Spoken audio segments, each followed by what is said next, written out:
Bismillahirrahmanirrahim. Assalamualaikum warahmatullahi wabarakatuh.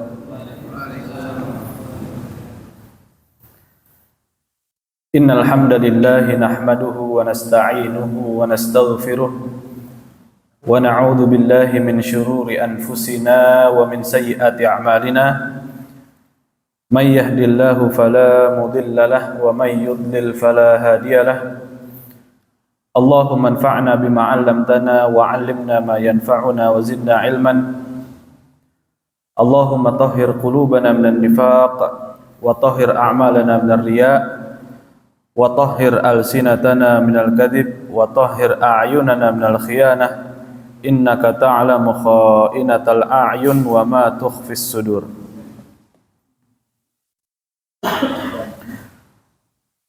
Jamaah Masjid Hidayatullah yang mudah-mudahan senantiasa dirahmati Allah Subhanahu wa taala.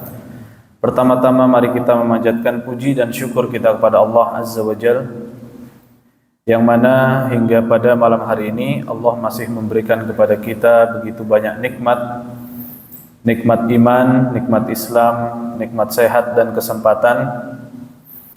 Salawat teriring salam mari kita curahkan kepada suri tauladan kita Nabi Muhammad sallallahu alaihi wasallam, kepada keluarganya, para sahabatnya, dan kepada kita selaku umatnya hingga akhir zaman. Pada kesempatan malam hari ini insyaallah kita akan melanjutkan kembali pembahasan kita min amradil qulub, di antara penyakit-penyakit hati. Yang mana sebelumnya kita sudah membahas banyak sekali penyakit-penyakit hati. Terakhir kita sudah membahas berkaitan dengan tulul amal, panjang angan-angan.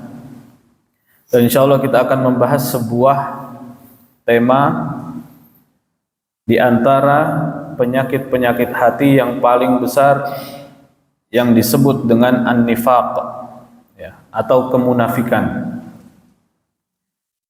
Di dalam Al-Quran Allah Subhanahu wa ta'ala mengkhususkan pembahasan tentang orang-orang munafik di dalam surat Al-Munafiqun.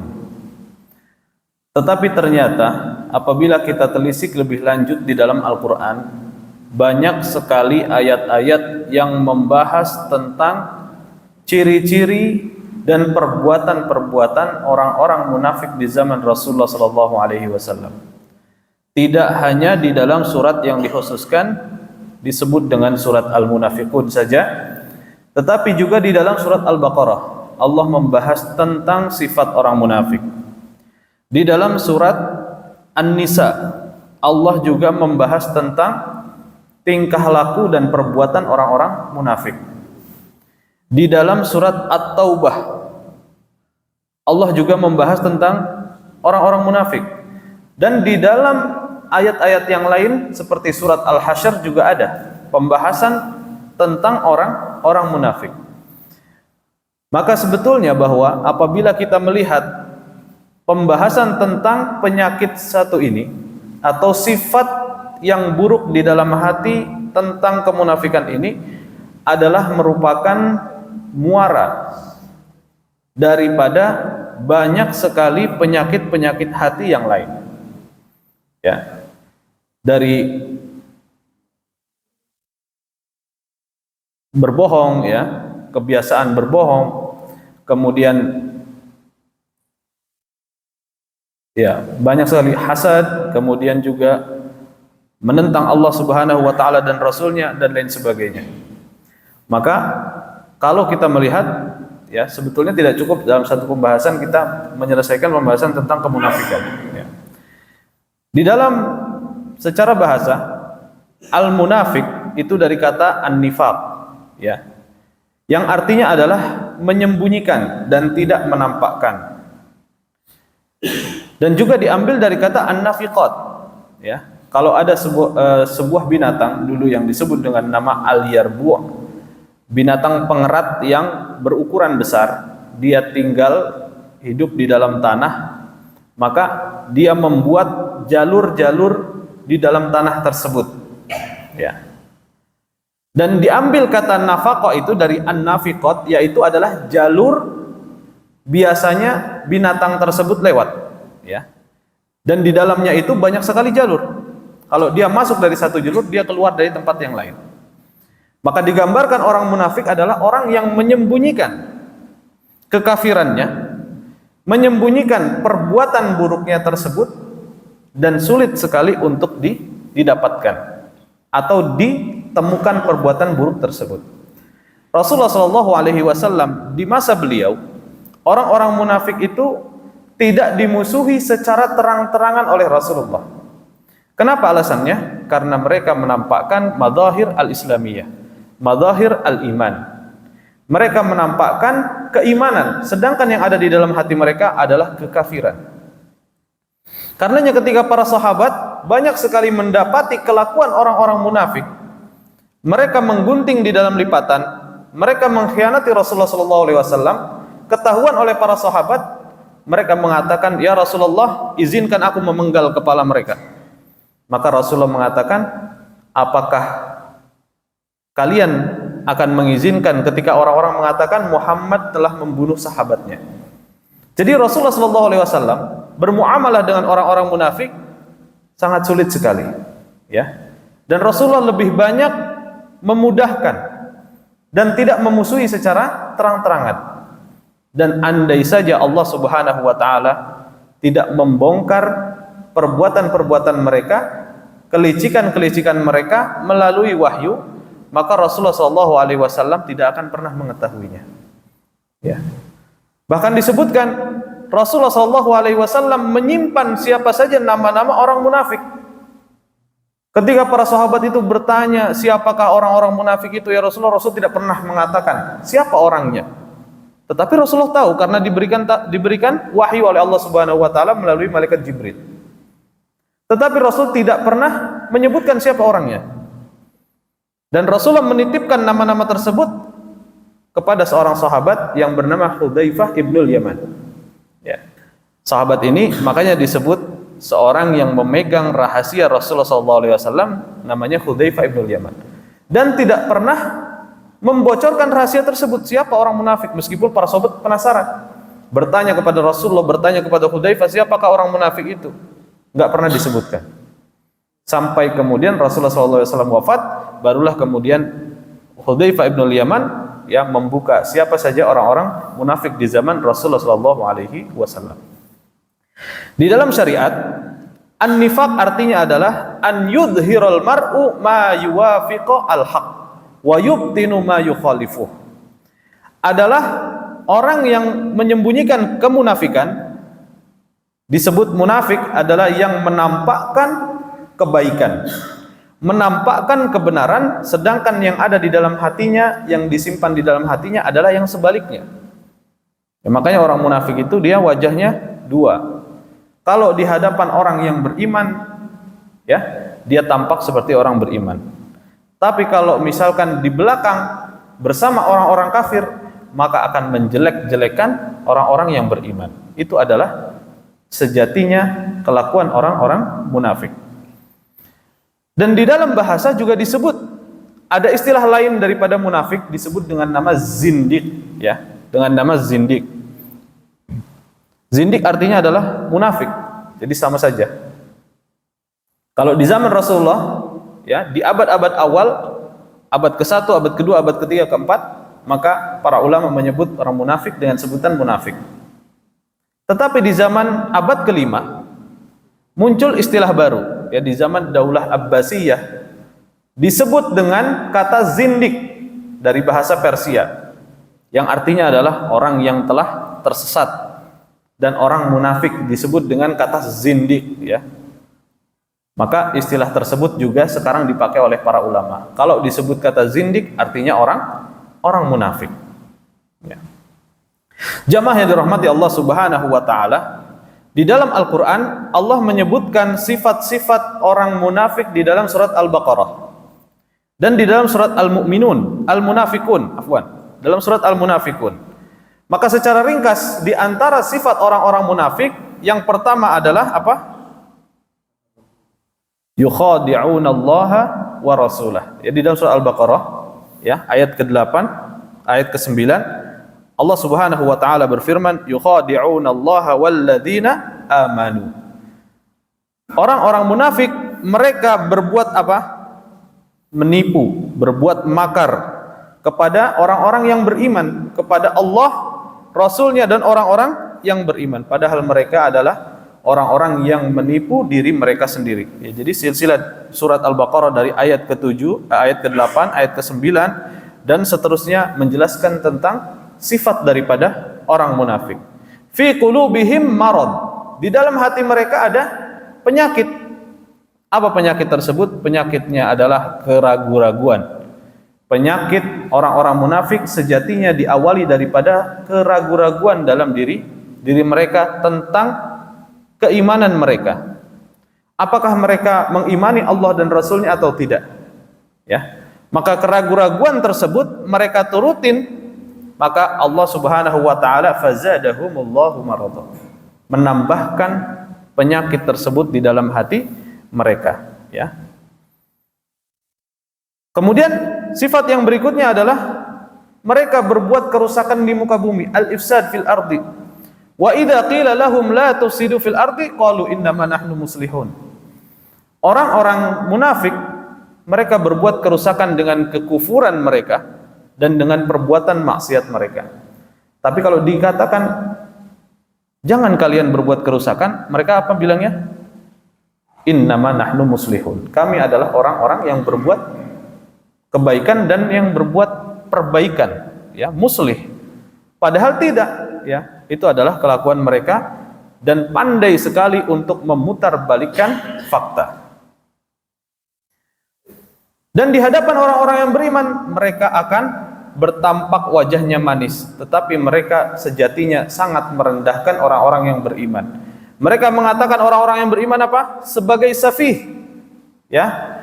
Wa idza qila lahum aminu kama amanan nasu qalu anu'minu kama amanas sufaha. Ketika dikatakan kepada mereka berimanlah sebagaimana manusia beriman, maka apa kata mereka? Apakah kami akan beriman sebagaimana orang-orang bodoh itu beriman? Jadi mereka menganggap orang yang beriman itu orang yang bodoh. Nah, inilah ya, bahwa orang-orang munafik sejatinya lebih buruk daripada orang kafir. Lebih buruk daripada orang-orang kafir. Kenapa? Karena orang-orang munafik lebih dulu memahami tentang iman tersebut. Mereka bukan orang bodoh. Orang munafik sudah paham tentang iman. Mereka kenal dengan Allah, mereka tahu tentang kebenaran Rasulullah SAW, tetapi mereka memilih untuk tidak mau beriman dan menyembunyikan kekafiran mereka. Menampakkan bahwa dia orang beriman tapi menyembunyikan kekafirannya. Jadi lebih buruk daripada orang kafir itu sendiri. Orang kafir bisa menjadi kafir karena kebodohan dia atau permusuhan dia terhadap orang yang beriman, tapi nggak pakai tipu daya, ya. Jelas terang-terangan, gitu, gentleman. Orang munafik ini repot, ya.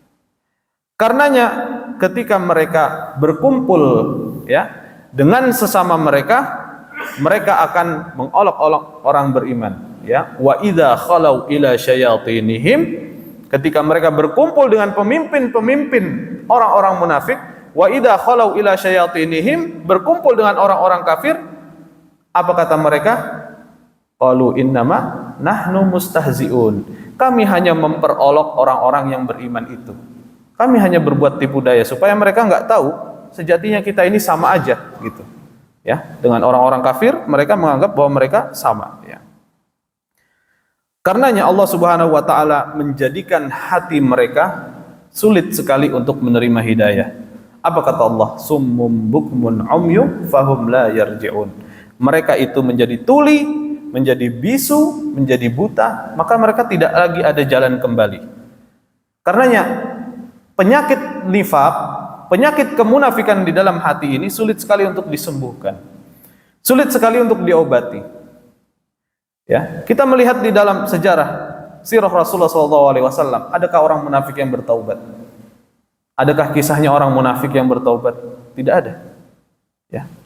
Maka mereka benar-benar sembunyikan kekafiran itu dan melakukan tipu daya di belakang Rasulullah SAW. Ketika mereka beralasan kepada Rasulullah, Rasulullah hanya mengatakan, ya silahkan, silahkan, silahkan. Ya, mereka nggak mau ikut perang, alasan ini silahkan. Mereka berbuat apa? Maka Rasulullah biarkan saja. Ya. Ketika sudah ketahuan perbuatan mereka, barulah Rasulullah memberikan hukuman. Jamaah yang dirahmati Allah Subhanahu wa taala, begitu juga di dalam surat Al-Munafikun, ya. Mereka memiliki sifat, disebutkan di dalam surat Al-Munafikun, sifat mereka adalah sering berbohong, ya. Dan mereka melakukan taqiyah. Apa itu taqiyah? Mencari alasan untuk selamat, ya. Taqiyah adalah orang yang berbohong, berdusta agar tidak mendapatkan hukuman. Pada perang-perang yang telah dilalui oleh Rasulullah SAW, di antara perang yang paling berat adalah perang Tabuk. Di tahun ke-9 Hijriyah, perang Tabuk dipimpin oleh Rasulullah SAW sendiri di puncak musim panas untuk menghadapi pasukan Romawi. Pasukan Romawi saja nggak mau perang dalam kondisi panas begitu. Akhirnya berdamai dengan Rasulullah SAW, dan pemimpin lokal daripada Romawi itu memberikan upeti kepada Rasulullah. Maka apa kelakuan orang munafik ini? Mereka itu nggak mau ikut perang. Ketika Rasulullah memanggil, mereka cari alasan kepada Rasulullah. Ketika Rasulullah pulang, barulah mereka ngegeruduk Rasulullah. Rasulullah duduk di masjid. Ya Rasulullah, saya tidak ikut berperang karena saya dalam kondisi sakit, karena saya tidak punya perbekalan. Maka Rasulullah izinkan semua, ya. Tetapi para sahabat, sebagian di antara para sahabat, apa yang terjadi? Mereka terlena karena kondisi panas dan kondisi panen kurma, ya. Karena sebagian terlena, mereka mengaku kepada Rasulullah, jujur, ya Rasulullah, saya telah berbuat dosa karena tidak memenuhi panggilanmu berjihad, ya. Maka Rasulullah memberikan hukuman kepada mereka dan mereka bertaubat. Bedanya orang yang munafik dengan sahabat yang bertaubat, apa? Kejujuran, ya, kejujuran. Kalau orang yang bertaubat mendapatkan hukuman di dunia dan diampuni oleh Allah dan Rasulnya. Tapi orang munafik, ya, tampak seperti diampuni oleh Rasulullah, tapi sejatinya mendapatkan hukuman yang begitu berat nanti di akhirat, ya. Maka orang munafik suka berbohong. Kemudian di dalam surat Al-Munafikun juga disebutkan mereka, ya, menampakkan diri sebagai orang yang berpenampilan baik, sebagai orang yang baik. Kalau pakai pakaiannya bagus sekali, tubuh mereka juga sehat, dan mereka berucap dan berbicara dengan kata-kata yang manis dan kata-kata yang sangat luar biasa berwibawanya, ya. Sebagaimana di dalam surat Al-Munafikun dikatakan, wa idza ra'aitahum, Al-Munafikun ayat 4, wa idza ra'aitahum tu'jibuka ajsamuhum. Kalau kamu melihatnya wahai Muhammad, melihat mereka orang-orang munafik, maka akan takjub dirimu bagaimana penampilan mereka, tubuhnya kuat dan sehat.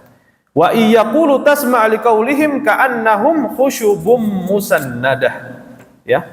Kalau mereka berkata, berucap, dan kamu mendengarkan perkataan mereka wahai Muhammad, mereka seakan-akan adalah kayu yang tersandar, ya. Jadi orang-orang munafik kalau mereka itu, ya, sedang berpidato, berucap di hadapan manusia, tegak tubuhnya.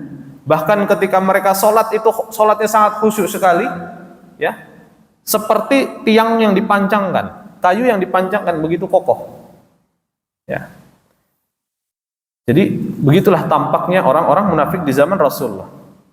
Yahsabuna kulla sayhatin alaihim humul aduwwu fahdharhum qatalahumullahu anna yufakun.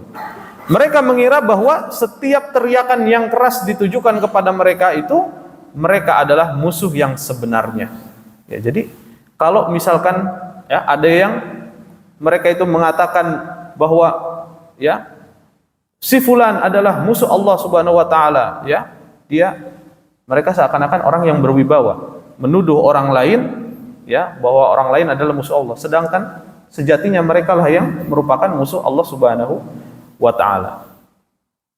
Jamaah yang dirahmati Allah Subhanahu wa taala, dan banyak sekali, ya, sifat-sifat lain yang bisa kita dalami ketika kita membaca di dalam surat Al-Baqarah dan secara khusus dalam surat al-munafiqun. Dan di dalam surat An-Nisa ayat 142 Allah Subhanahu wa taala memberikan gambaran yang lain. Allah mengatakan innal munafiqina yukhadi'una Allah wa huwa khadi'uhum. Sesungguhnya orang-orang munafik itu menipu Allah dan Allah akan membalas tipuan mereka. Wa idza qamu ila sholati qamu kusala yura'una an-nasa wa la yadhkuruna Allah illa qalila. Ya, jadi orang munafik mereka menipu Allah dan Allah akan menipu mereka. Dan ketika mereka bangkit untuk sholat, maka mereka bangkit untuk sholat itu dalam keadaan malas. Ya. Di antara ciri orang munafik, dia malas untuk ibadah, malas untuk sholat. Ketika datang panggilan sholat, ya menunda-nunda. Nah itu ciri-ciri daripada nifak amal, ya. Nifak ataupun kemunafikan dalam beramal. Ya. Dan mereka menampakkan diri sebagai orang yang rajin ibadah, yura'unan nas. Kalau dilihat manusia mereka akan rajin beribadah. Ya, rajin beribadah. Kalau tidak dilihat manusia, ya udah malas-malesan. Wala yadhkurunallaha illa qalila, dan tidak menyebut Allah kecuali sedikit. Mudzabdzabina baina dzalika la ilaha ula wa la ilaha ula.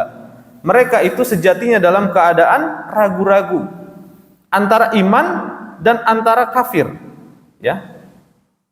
Enggak masuk dalam salah satu golongan di antara keduanya, tapi sejatinya mereka adalah masuk golongan orang-orang kafir, ya. Wa may yudlilillah falan tajida lahu sabila.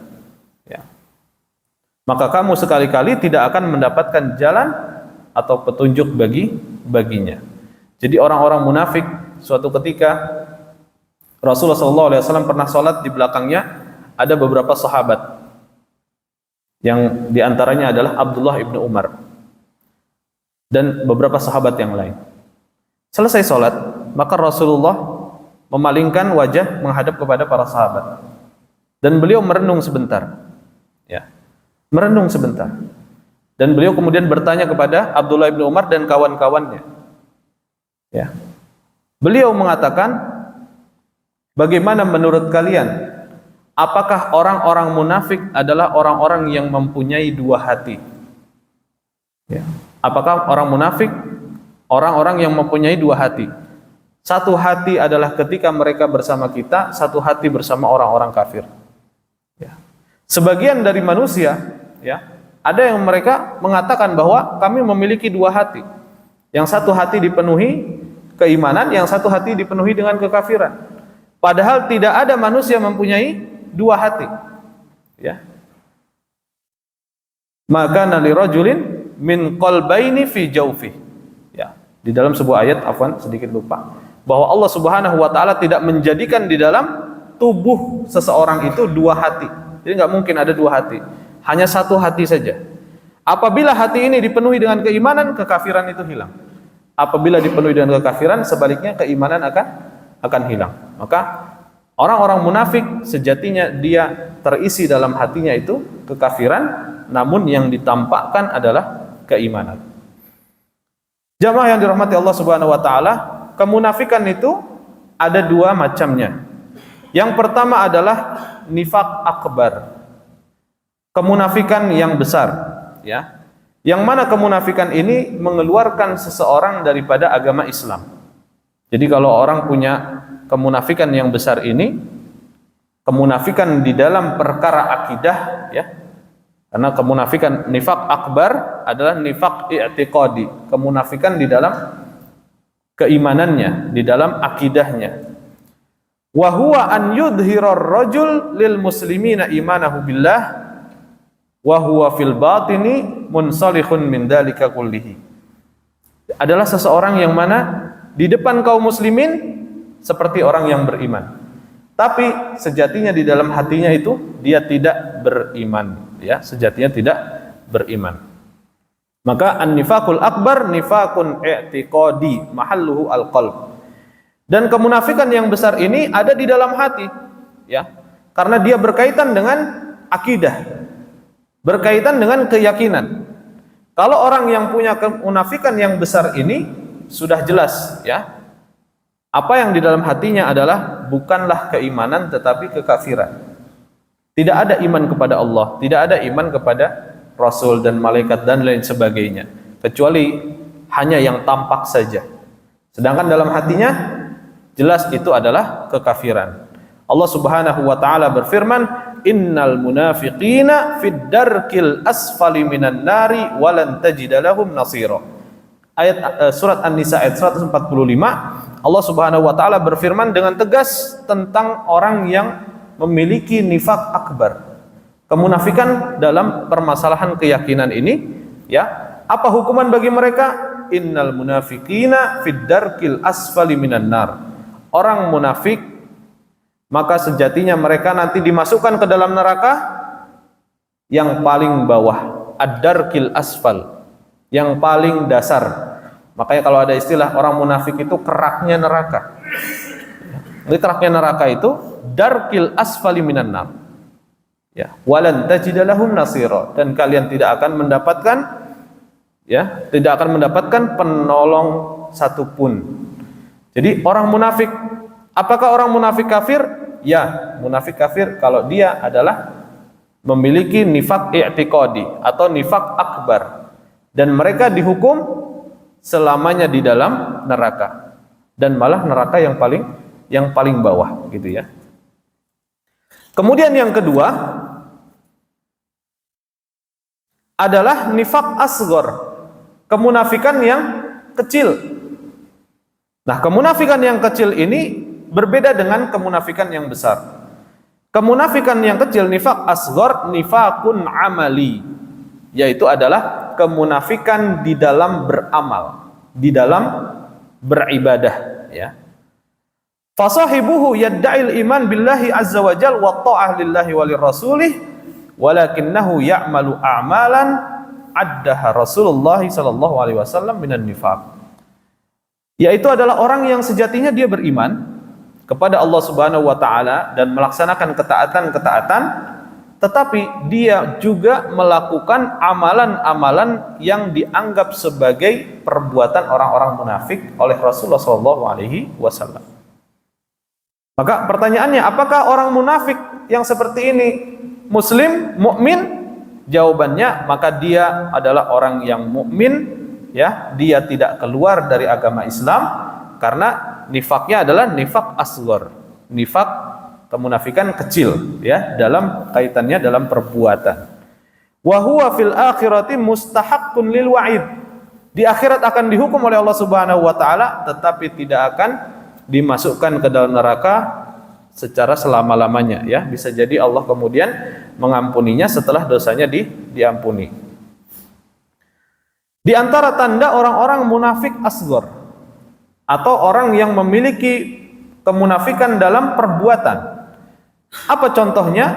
Beberapa sifatnya. Yang pertama adalah al-kadzibu fil hadits. Mereka gemar berdusta ketika berucap. Fayuhditsun nas bihaditsin yasudduna fi wa huwa kadzib. Jadi sering berbicara di tengah manusia dengan ucapan yang tidak sebenarnya. Ya, jadi kalau orang-orang yang sering nyebar hoax, nyebar fakta yang tidak sebenarnya, memutarbalikkan fakta, nah ini tanda bahwa dia adalah orang munafik, ya. Yang kedua adalah ikhlaful wa'di. Apa itu? Dia sering ingkar terhadap janjinya dia. Ya, misalkan seseorang mengatakan, kalau nanti saya naik jadi presiden, saya akan membuka 19 lapangan pekerjaan. 19 mah gampang, 19 juta yang susah. Ya, gitu. Nah, maka perkataan-perkataan ini, janji-janji seperti ini apabila tidak ditepati, tanda itu adalah kemunafikan. Kemudian yang ketiga, khiyanatul amanah. Mengkhianati kepercayaan, ya, dan tanggung jawab. Seseorang ketika sudah diamanahi, maka dia memiliki kewajiban untuk menyampaikan amanah tersebut. Apabila berkhianat, maka itu ciri daripada orang yang munafik. Kemudian yang keempat, al-ghadar. Faida ahada ghadara. Al-ghadar adalah orang yang mengkhianati perjanjian. Jadi kalau misalkan orang yang melakukan perjanjian MOU, ya, memiliki hak dan kewajiban antara kedua belah pihak, kemudian dia berkhianat, dia tidak laksanakan, maka orang tersebut adalah cirinya adalah termasuk daripada orang munafik. Kemudian yang kelima, al-fujur fil khusumah. Orang yang ketika dia berseteru dengan orang lain begitu keras, ya, begitu keras, dan kemudian dia sering memutarbalikkan fakta, sering beralasan, ya, sering membual. Kalau dia berseteru dengan orang lain, maka akan menghalalkan segala cara supaya dia menang, meskipun dia salah. Wa idza khasama fajar, kata Rasulullah sallallahu alaihi wasallam. Maka hadisnya, ya, Rasulullah sallallahu alaihi wasallam bersabda, arba'un man kunna fihi kana munafiqan khalisan. Ada 4 hal, apabila ada 4 hal ini pada diri seseorang, maka dia disebut dengan munafik khalis, munafik murni orang munafik kalau ada 4 hal ini, ya. Wa man kana fihi khaslatan minhunna kana fihi khaslatan minan nifaq. Kalau ada salah satu dari 4 hal ini, maka dia memiliki bagian daripada kemunafikan. Jadi kalau 4-nya ini ada, murni munafik. Kalau misalkan salah satunya, berarti 1/4 munafik, gitu, kurang lebih, ya. Apa kata Rasulullah? Idza tumina khana, jika dia dipercaya dia khianat. Wa idza hadatsa kadzabah. Yang kedua, jika dia berucap maka dia berbohong. Wa idza ahada ghadara, kalau dia memiliki perjanjian maka dia akan kabur, ya, akan khianat. Wa idza khasama fajara, apabila dia berseteru maka dia akan berbuat zalim, ya, akan menghalalkan segala cara. Wa fi qaulihi sallallahu alaihi wasallam ayatul munafiqi thalathun, dalam hadis yang lain, ciri daripada orang munafik ada 3. Idza hadatsa kadzaba, ketika dia berucap dia berbohong. Wa idza wa'ada akhlafa, ketika berjanji dia tidak memenuhinya. Wa idza tumina khana, apabila diberi amanah maka berkhianat. Maka itulah bentuk daripada nifaq asghar, ya. Tapi perlu diperhatikan bahwa nifaq asghar ini, apabila ciri-ciri 4 tadi ada pada diri seseorang, maka kata Rasulullah munafik khalis, murni dia adalah seorang munafik yang mana bisa jadi termasuk daripada perbuatan dosa besar, ya, termasuk daripada dosa besar. Apa? Ya, daripada 4 ini menjadi gerbang kemunafikan akbar, gerbang nifak akbar, yang merupakan nifak i'tiqadi atau kemunafikan dalam masalah akidah. Pintunya mana? Pintunya 4 ini tadi, ya, pintunya adalah 4 ini. Kenapa seseorang bisa menjadi seorang munafik? Pasti banyak sekali penyebabnya. Di antara beberapa penyebabnya, yang pertama adalah lemahnya iman dan lemahnya keyakinan kepada Allah Subhanahu wa taala. Atau dia lemah dalam, ya, meyakini bahwa Allah Subhanahu wa taala akan memberikan adab bagi orang-orang munafik. Ya, maka di antara treatment agar orang itu bisa terhindar daripada kemunafikan adalah bagaimana kita mengamalkan amalan-amalan hati yang pernah kita sebutkan pada kesempatan-kesempatan yang lalu.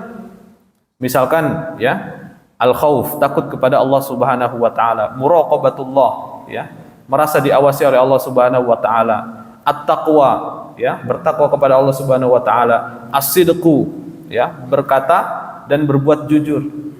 Maka semua itu kalau kita bisa amalkan, jauh kita dari kemunafikan. Tapi kalau orang munafik, nah ini, ya, karena dia jarang mengamalkan amalan-amalan hati yang pernah kita ajarkan tersebut, ya. Maka itu penting sekali. Yang kedua, sebab seseorang menjadi munafik, hubbud dunya, karena dia cinta kepada dunia. Nah ini penyakit hati lagi nih. Dia cinta kepada dunia, dia tukarkan akhirat dia dengan dunia. Ya, kita ngelihat berapa orang yang kemudian tergadaikan akidahnya karena apa? Terjerumus pada dunia. Ya. Tidak hanya di zaman sekarang, di zaman dulu sudah ada orang-orang yang kemudian menggadaikan akidahnya, menggadaikan keyakinannya karena dia cinta kepada dunia. Yang ketiga adalah al-khawfu wal jabanu. Al-khawfu min muwajahatil uyubin nas. Ya. Dia takut bahwa dia adalah orang-orang yang lemah. Ya. Dia pengen menampakkan diri sebagai orang yang kuat, tetapi kemudian dia terjerumus ke dalam kemunafikan. Yang keempat, maradul qalbi wa fasadul akhlak. Dia memiliki penyakit hati dan dia juga rusak akhlaknya. Ya. Dan banyak sekali di sini, ada sekitar 8. Ya.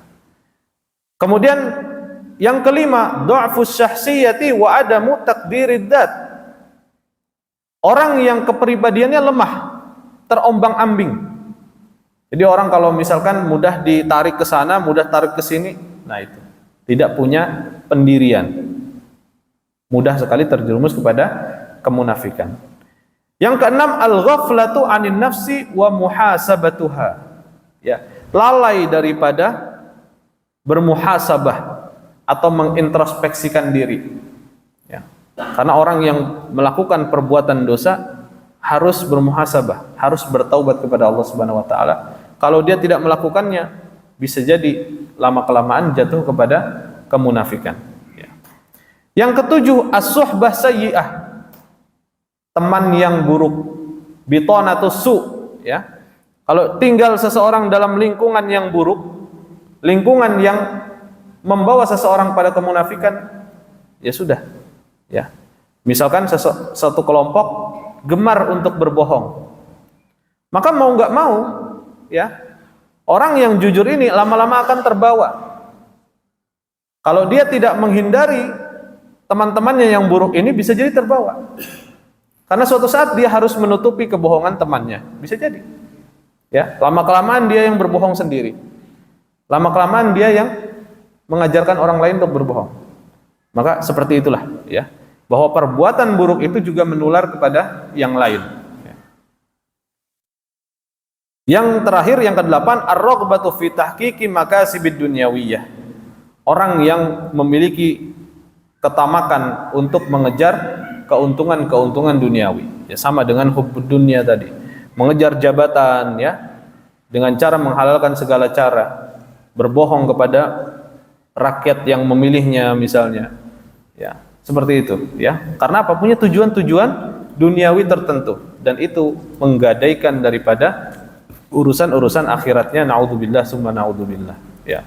Maka untuk mengobatinya, untuk menghilangkan daripada perbuatan kemunafikan tersebut adalah kembali seseorang harus mengikhlaskan diri kepada Allah Subhanahu wa taala di dalam ibadah, ya. Dan dia kembali kepada kejujuran hatinya. Manusia itu pada asalnya adalah orang-orang yang terikat dengan fitrahnya. Kalau dia berbohong, dia akan merasa tidak nyaman, khawatir akan ketahuan, pasti itu. Tapi kalau sudah biasa bohongnya, dia nggak ngerasa tuh. Itu, ya. Nah, kalau seseorang masih terbawa oleh fitrahnya, ya, dengan kejujuran, maka itu bagus. Ya, kita kembalikan diri kita. Misalkan kita sering pernah berbohong, bertaubat kepada Allah Subhanahu wa taala, beristighfar, ya. Kita usahakan kita menjadi pribadi-pribadi yang jujur di dalam beribadah dan di dalam perbuatan kita sehari-hari. Kemudian yang kedua, mujahadatun nafsi, agar kita tidak terjatuh ke dalam kemunafikan, maka kita harus melatih diri kita, melatih hati kita supaya kita benar-benar terjauhkan dari sifat kemunafikan. Ya. Dengan cara mengingat kematian, dengan cara mengingat bahwa diri kita ini, ya, tujuannya adalah untuk akhirat. Hidup di dunia ini tujuannya akan berakhir nanti di akhirat, ya. Maka mujahadatun nafsi, muhasabatun nafsi, itu penting sekali. Bermuhasabah pada diri kita agar kita kembali ke jalan yang lurus. Yang ketiga adalah talabul ilmi syar'i. Ya, senantiasa membekali diri kita dengan ilmu syar'i. Ya, kalau orang yang ilmunya kurang, kadang tidak paham, ya, menyepelekan, kemudian terjerumus dalam kemunafikan. Maka menuntut ilmu penting bagi kita supaya apa? Supaya kita selamat. Ya. Kemudian yang kelima, ya, yaitu adalah at-taubatu wal istighfar. Bertaubat kepada Allah Subhanahu wa taala dan beristighfar. Dan ini dicontohkan oleh para sahabat ridwanullah alaihim. Ketika mereka berbuat salah, kesalahannya adalah kesalahan yang fatal, cara mereka agar mereka tidak jatuh pada kemunafikan adalah dengan cara bertaubat dan jujur di hadapan Rasulullah SAW. Orang yang nggak jujur nggak akan bisa taubat. Kalau orang dia jujur maka dia akan bertaubat. Ya, salah satu di antara sahabat yang didiamkan oleh Rasulullah SAW selama 40 hari sebagai hukuman dia tidak ikut perang Tabuk. Ada 3 sahabat. Yang pertama adalah Hilal ibn Umayyah, Murarah bin Rabi'ah, yang ketiga Ka'ab bin Malik. 3 sahabat ini terlena. Mereka santai-santai, Rasulullah sudah balik dari perang Tabuk. Mereka awalnya santai aja, ya. Nanti nyusul. Belum ada perbekalan. Nantilah kalau udah ada bekal. Akhirnya Rasulullah udah kembali. Maka ketika Rasulullah kembali, orang-orang munafik menyampaikan uzurnya kepada Rasulullah. Ya Rasulullah saya begini, ya Rasulullah saya begini. Maka silahkan. Tetapi 3 orang ini ternyata malah jujur sama Rasulullah. Ya Rasulullah saya tidak punya udzur. Maka kata Rasulullah, pergilah. Nanti Allah Subhanahu wa taala akan memberikan hukuman. Hukumannya apa? 40 hari didiamkan oleh kaum muslimin dan Rasulullah SAW. Ya, dihajar oleh Rasulullah, dan itu di dalam kitab Riyadhus Shalihin adalah hadis yang paling panjang. Kalau diceritain dari awal sampai akhir, Masya Allah, panjang banget. Ya. Jadi silakan yang punya kitab Riyadhus Shalihin masuk babut taubah, ada sebuah kisah yang begitu unik. Ya. Dan itu ketika ya diterapkan, Ka'ab bin Malik itu merasa seperti dunia itu sempit bagi dirinya. Bahkan dia sudah ditawari berkhianat oleh orang-orang munafik dan orang-orang kafir. Udah kamu ikut aja ya dengan saya dan lain sebagainya. Tapi beliau tetap teguh. Sampai kemudian Allah Subhanahu wa taala menurunkan ayat dan memberikan ampunan kepada 3 orang sahabat ini. Kisah yang lain ada juga sahabat yang bernama Hatib ibni Abi Balta'ah, ya, yang membocorkan rencana Rasulullah SAW untuk Fathu Makkah. Hatib ibni Abi Balta'ah sahabat yang ikut perang Badar, tetapi membocorkan rahasia, mengirimkan surat dititipkan kepada seorang wanita untuk berangkat ke kota Makkah agar keluarganya selamat daripada serangan Rasulullah di Fathu Makkah nanti. Ya, kemudian Rasulullah mendapatkan wahyu dari malaikat Jibril, mengirimkan Umar bin Khattab, Ali bin Abi Thalib, Talha bin Ubaidillah untuk mencari Hatib ibni Abi Balta'ah. Ya. Jadi dicarilah siapa yang mengirimkan surat ini, dikejar dengan kuda. Ya, maka kedapatan ada 2 orang wanita yang membawa surat tersebut. Ketemu nggak suratnya? Nggak ketemu. Suratnya nggak ketemu, akhirnya sampai Ali bin Abi Thalib berijtihad untuk menggeledah pada tubuh wanita tersebut. Suratnya diselipkan di belakang rambutnya sini. Ya. Kenapa mereka bisa yakin tahu? Karena wahyu dari Allah Subhanahu wa taala. Maka Hatib bin Abi Balta'ah ditangkap, ya, dibawa ke hadapan Rasulullah SAW dan mengakui perbuatannya dan bertaubat dan beristighfar, meminta ampun kepada Rasulullah dan kepada Allah Subhanahu wa taala. Karena beliau adalah yang mengikuti peperangan Uhud, maka diampuni oleh Rasulullah. Ya, diampuni oleh Rasulullah. Ya. Nah, itu kejujuran. Kalau orang jujur dan bertaubat maka tidak jatuh pada kemunafikan.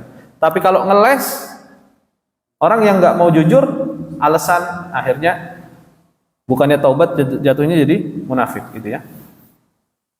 Kemudian yang keenam, ya. At-takhalli bi sifatil mu'minin. Berakhlak dengan memperkaya diri dengan sifat-sifat orang beriman.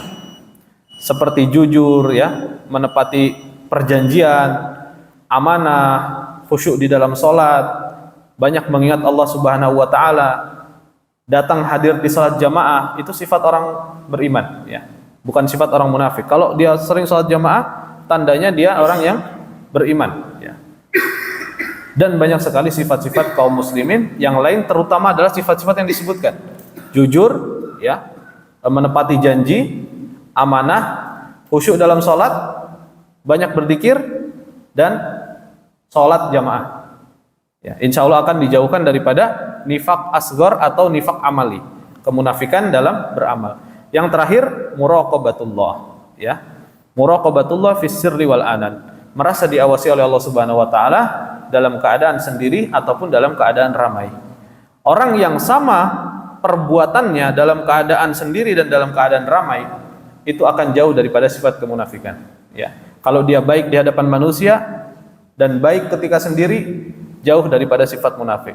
Tapi kalau di hadapan manusia baik, di sendirian buruk, nah ini bahaya, ya, bisa jadi jatuh dalam kemunafikan. Jamaah yang dirahmati Allah Subhanahu wa taala, mungkin waktunya tidak cukup, sebenarnya masih ada sedikit lagi yang mudah-mudahan bisa kita lanjutkan di kesempatan yang lain. Semoga Allah Subhanahu wa taala jauhkan kita daripada sifat kemunafikan. Allahumma tahhir qulubana minan nifaq, ya, jauhkan diri kita daripada segala bentuk kemunafikan, baik nifak akbar ataupun nifak asghar. Amin ya rabbal alamin. Kita akhiri dengan ucapan hamdalah walhamdulillahirabbil alamin. Subhanakallahumma wa bihamdik asyhadu an la ilaha illa anta astaghfiruka wa atubu ilaik. Wassalamualaikum warahmatullahi wabarakatuh.